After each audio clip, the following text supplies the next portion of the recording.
Assalamualaikum warahmatullahi wabarakatuh.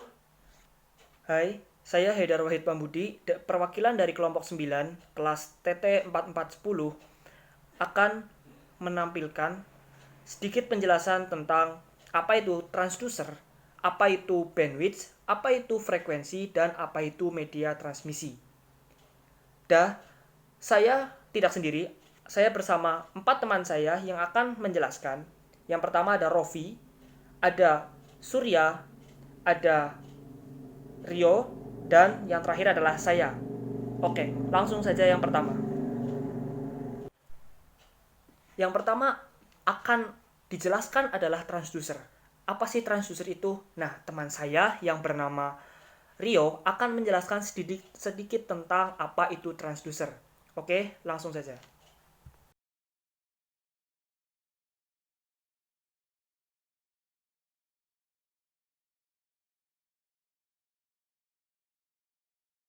Transducer berasal dari kata traducere dalam bahasa Latin yang berarti mengubah.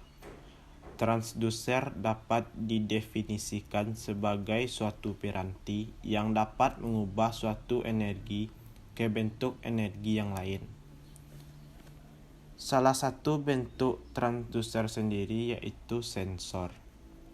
Sensor dapat merasakan sinyal fisik atau mekanik tertentu dan mengubahnya menjadi sinyal listrik.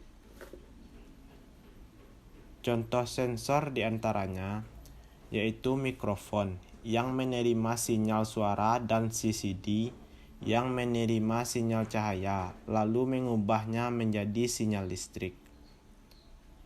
Sensor sendiri merupakan transducer satu arah dari non-listrik ke listrik dan tidak dapat melakukan sebaliknya. Sensor harus dilengkapi dengan transducer lain untuk dapat mengubahnya dari sinyal listrik ke sinyal non-listrik. Contohnya yaitu terdapat pada mikrofon dengan speaker dan CCD dengan monitor. Selain transducer satu arah, juga ada transducer dua arah, yang mana dapat merubah dari sinyal 1 ke sinyal 2 dan juga dari sinyal 2 ke sinyal 1. Contohnya yaitu antena yang dapat mengubah gelombang listrik ke gelombang radio, begitupun sebaliknya. Transducer dapat dibagi menjadi dua, yaitu pertama transducer pasif, yaitu transducer yang dapat bekerja bila mendapat energi tambahan dari luar.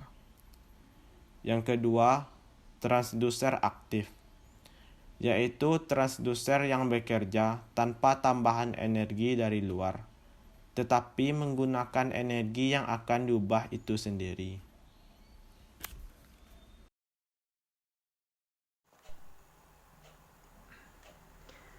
Nah, teman-teman udah tahu kan apa itu transducer secara umum? Nah, selanjutnya akan ada penjelasan tentang apa itu bandwidth dalam telekomunikasi. Nah, penasaran kan? Nah, teman saya ini yang bernama Rofi akan menjelaskan apa itu bandwidth. Langsung saja, ini penjelasannya.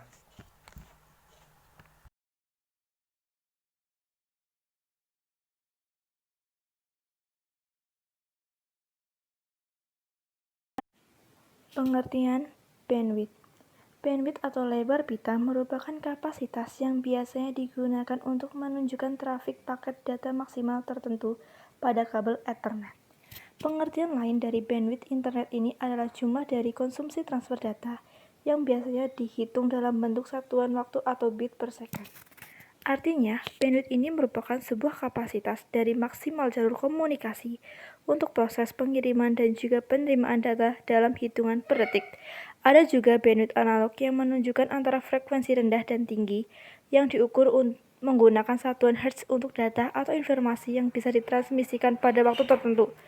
Nah, cara mengukur bandwidth sendiri bisa dengan mempertimbangkan jumlah traffic serta besar konten website secara keseluruhan.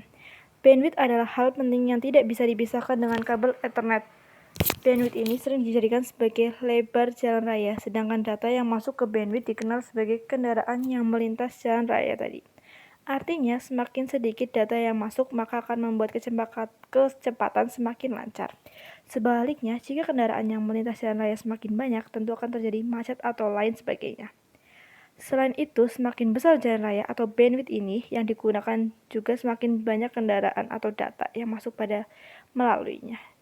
Jadi tidak usah heran apabila bandwidth ini menjadi pertimbangan penting untuk penggunaan jaringan internet. Ada banyak contoh bandwidth yang sering ditemui di hosting. Bandwidth hosting ini biasanya dipakai untuk mengatur volume data yang ditransfer setiap unit waktunya. Pemilihan bandwidth hosting juga sangat beragam dan bisa disesuaikan dengan kebutuhan. Apabila Anda membeli bandwidth yang punya kecepatan besar, maka website yang terupload juga semakin cepat. Mungkin Anda kerap mendengar bandwidth tidak ada batas yang sering ditawarkan oleh web hosting murah. Nyatanya, bandwidth besar malah memakan banyak sumber daya server, contohnya seperti memori dan juga hard disk. Toh tidak ada perusahaan yang menyediakan bandwidth besar, kemungkinan untuk gulung tikar untuk menjadi lumayan tinggi.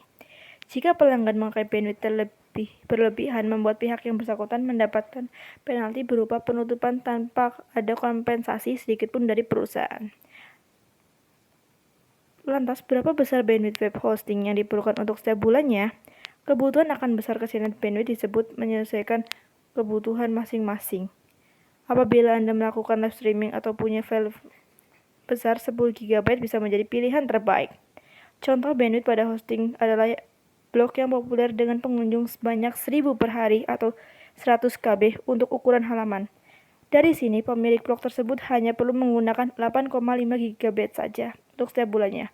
Arti GB di sini adalah GB. Jika Anda membeli yang 50 GB, nampaknya akan kurang efektif. Sebagai gantinya, yang 5 GB bisa menjadi pilihan untuk bisnis menengah kecil. Fungsi bandwidth dibagi lebih dalam lagi. Yang pertama, untuk ukuran media mengirimkan data. Fungsi bandwidth yang pertama adalah untuk ukuran media ataupun jalur pengiriman data yang memiliki komputer atau jaringan ada di dalamnya. Fungsi tersebut berlaku pada semua tempat mempunyai jaringan komputer itu sendiri. Bandwidth berguna jika pembahasan soal distribusi jaringan karena ukurannya sering dipakai. Yang kedua, membagi seberapa besar kecepatan transfer data. Fungsi bandwidth lainnya adalah membagi kecepatan transfer data yang ada di suatu jaringan. Dengan begitu, kecepatan yang ada bisa didistribusikan dengan adil ke seluruh penggunanya. Pembagian tersebut untuk membatasi supaya tidak ada pengguna yang merasa diuntungkan atau dirugikan dengan berebut bandwidth. Yang ketiga, mengatur besaran data yang sudah ditransfer. Administrator jaringan kadang melakukan pembatasan data yang bisa diakses atau diunduh melalui penggunaan internet. Hal tersebut bukan tanpa sebab karena tujuan utamanya untuk mengurangi trafik tinggi dalam waktu yang lama. Trafik tinggi yang lama membuat stabilitas jaringan bisa terganggu karena mempengaruhi kapasitas bandwidth. Nah, itu adalah tadi apa itu bandwidth. Nah, sekarang yang selanjutnya adalah apa itu frekuensi. Nah, teman saya bernama Surya ini akan menjelaskan apa sih frekuensi dalam wilayah telekomunikasi. Ya, langsung aja, silahkan. Ini dia. Dalam ilmu fisika, pengertian frekuensi adalah jumlah getaran yang dihasilkan dalam setiap 1 detik. Sedangkan dalam ilmu elektronika, frekuensi dapat diartikan sebagai jumlah gelombang listrik yang dihasilkan tiap detik. Frekuensi biasanya dilambangkan dengan huruf F, dengan satuannya adalah Hertz, atau disingkat dengan Hz. Jadi, pada dasarnya 1 Hertz adalah sama dengan 1 getaran atau 1 gelombang listrik dalam 1 detik. Jadi, 1 Hertz sama dengan 1 gelombang per detik. Istilah Hertz ini diambil dari nama seorang tokoh fisikawan, fisikawan asal Jerman, yaitu asal namanya Heinrich Rudolf Hertz, yang memiliki kontribusi dalam bidang elektromagnetisme. Nah, ini ada gambar tentang gelombangnya. Jadi ada lembah, ada bukit. Jadi satu siklus gelombang itu satu bukit, satu lembah ya. Dengan F sama dengan 1 per T gitu. Nah, kelipatan satuan Hertz dalam standar internasional, kelipatan satuan atau sering juga disebut dengan prefiks untuk Hertz adalah menggunakan sistem metrik, yaitu kelipatan ribuan ke atas yang berupa kilo, mega, giga, tera, dan seterusnya. Sedangkan untuk kelipatan ribuan ke bawah adalah desi, senti, mili, nano, dan seterusnya. Untuk selengkapnya, kita lihat kelipatan satuan Hertz tabelnya di bawah ini ya.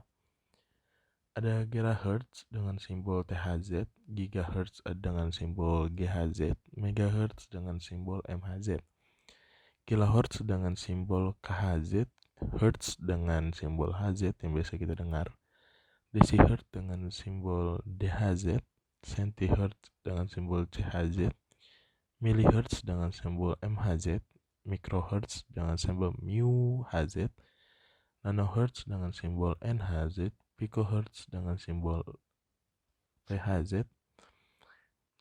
Nah, kali ini kita masuk ke alat pengukur frekuensi atau biasanya disebut dengan frekuensi counter. Frekuensi yang lebih tinggi biasanya diukur dengan alat pengukur frekuensi yang dinamakan dengan frekuensi counter atau pencacar frekuensi. Frekuensi counter ini merupakan alat yang mengukur frekuensi sinyal elektronik yang berulang-ulang dan menampilkan hasilnya pada layar digital. Alat ini menggunakan logika digital untuk menghitung jumlah siklus atau number of cycle. Selama interval waktu yang ditetapkan bisa ditetapkan ya.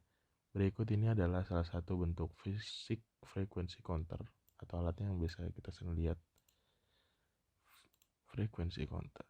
Lalu gimana sih cara menghitung frekuensi? Nah, caranya seperti yang disebut sebelumnya. Frekuensi adalah jumlah gelombang atau getaran yang dihasilkan pada setiap detik. Merupakan satuan untuk waktu atau periode yang biasa dilambangkan dengan huruf T. T besar ya. Jadi pada dasarnya kita harus mengetahui periode atau waktu dalam satuan detik atau sekon untuk dapat menghitung frekuensi. Periode dapat didefinisikan sebagai waktu yang dibutuhkan untuk menghasilkan satu siklus pengulangan gelombang atau getaran yang lengkap. Berikut ini adalah persamaan atau rumus untuk menghitung frekuensi. Jadi rumusnya yaitu dengan F sama dengan 1T. Udah gitu dong, simpel kan? Jadi dimana F itu sama dengan frekuensi dalam satuan Hertz tentunya, T itu sama dengan periode dalam satuan detik atau sekon yang bisa disebut. Nih contoh kasusnya ya. Diketahui bahwa waktu yang dibutuhkan untuk menghasilkan satu siklus lengkap gelombang listrik adalah 0,004 detik. Berapa frekuensinya? Diketahui sama kita T-nya nih. T sama dengan 0,004 detik. F-nya yang kita cari. Jadi jawabannya F sama dengan 1 per T atau F sama dengan 1 per 0,004 atau F sama dengan 250 Hz. Jadi frekuensinya 250 Hz. Oke, segitu aja. Terima kasih. Nah, itu tadi sudah ada transducer, yang kedua ada bandwidth, yang ketiga adalah frekuensi. Nah, terakhir ini saya akan menjelaskan secara ringkas sekali media transmisi. Apa sih media transmisi dalam kepentingan telekomunikasi data maupun telekomunikasi analog? Nah, berikut ini adalah media transmisi.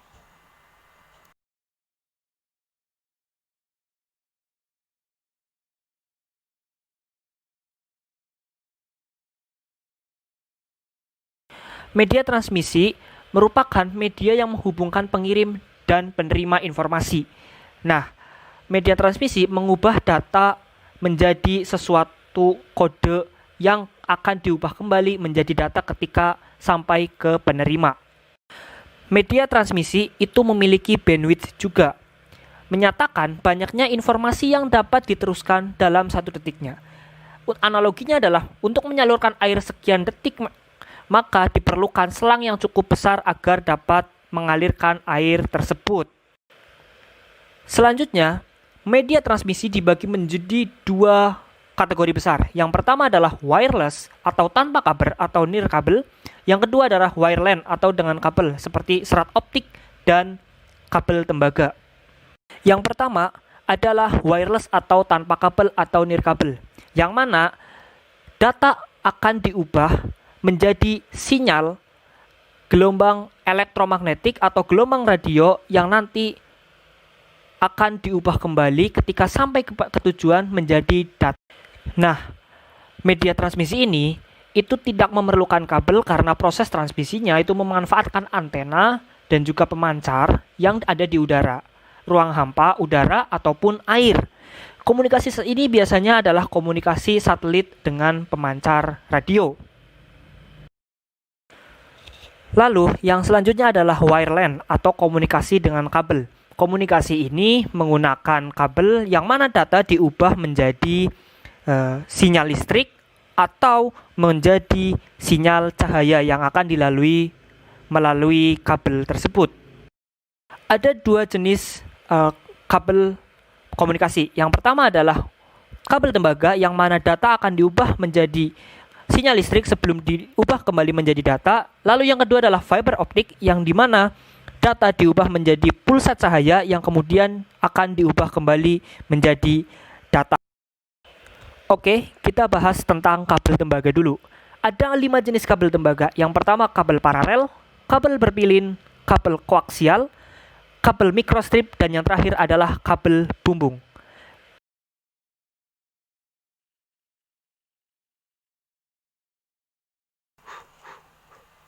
Nah, teman-teman semua, itu tadi keempat penjelasan tentang materi kami, yaitu ada transducer, ada bandwidth, ada frekuensi, dan juga ada media transmisi.